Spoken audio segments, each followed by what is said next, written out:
Governments, some of us hate them, and some don't care. We all know they all come in many different types: good, bad, effective, ineffective, authoritarianism, focused, etc. And today, we will be building our own government on the land commonly referred to as the United States of America. So, let's begin.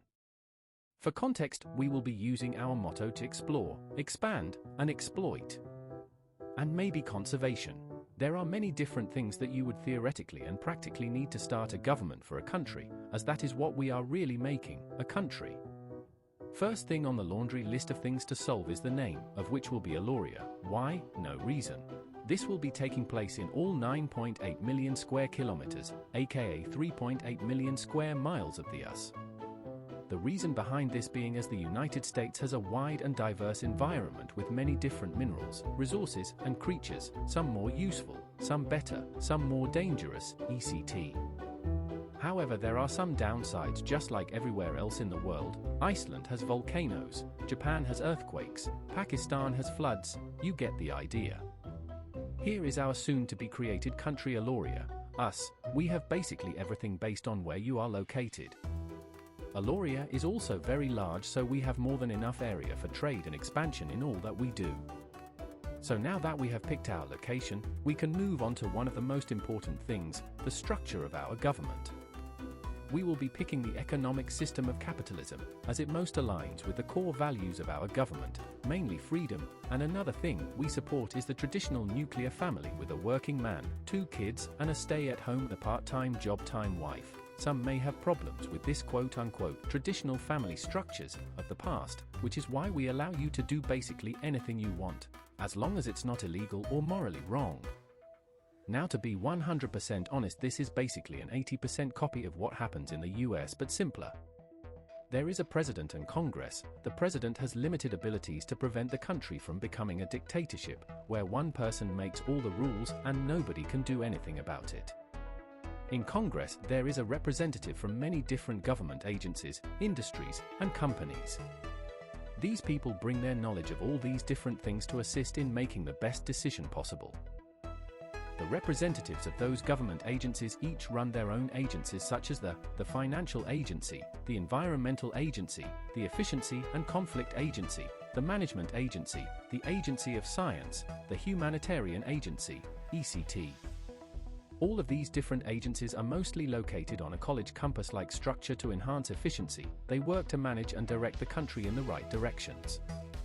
After all these people gather together, they each add their thoughts and ideas. After they have all found common ground, which may take a while, they can all work together to draft, refine, edit, things such as new laws and regulations to the 6th of July, 10 yes to no ratio, and edits to the Constitution would need at least a 9/10 yes to no ratio.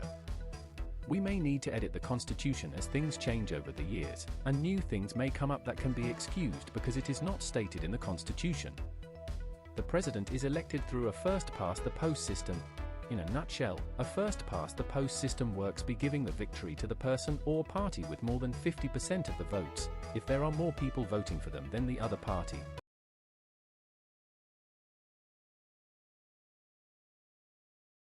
there can only be 2 parties running at once. If more than 2 parties try to run for president, then multiple elections will be held in a competition-type structure. If no other person or party wants to run for president, then the current president will be reinstated as active president. If the president dies or is unable to continue, then the vice president will become active president. The vice president is brought into office by the president's picking and can be approved or disapproved in Congress via a 7/10 yes to no ratio vote.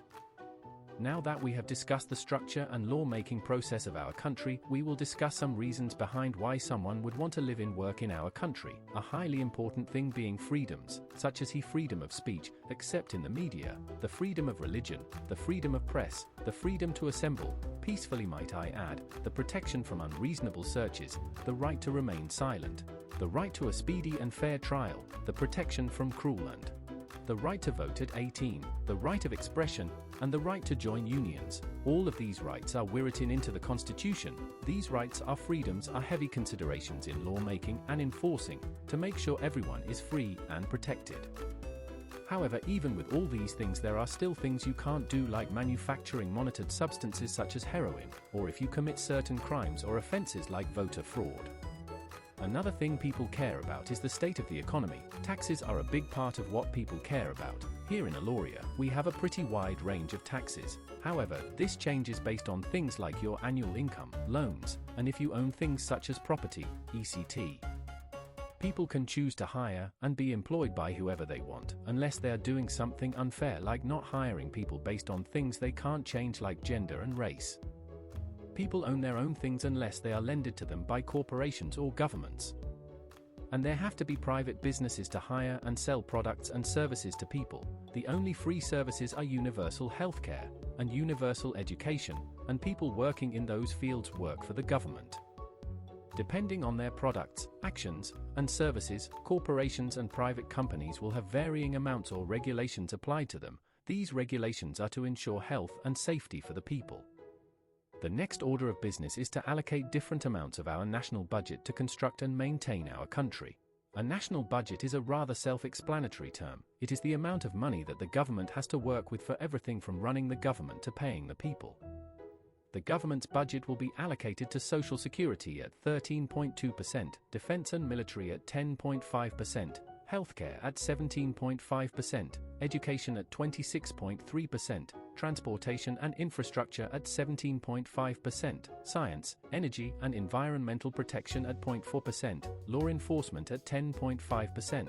And foreign aid if we have extra money, which is unlikely. We have to make sure we are financially stable before we try to help others. These amounts are writing into the Constitution. However, as previously mentioned, edits and revisions to the Constitution can be made as the years go by. Culture is a very important thing for our society. Animation, designing, painting, drawing, and all other forms of art bring people together, and while the money is important, the people are more so. So that's where national symbols come into play. Our national symbol, that of the Liberty Bell, represents safety and freedom, marking the end of slavery on December 6, 1865. Our motto is freedom and liberty once and for all, leaving a powerful and pertinent statement of how people deserve their agency and freedom. In conclusion, we will have a capitalistic nation on United States land, named Aloria, with high amounts of wilding life, free healthcare and education.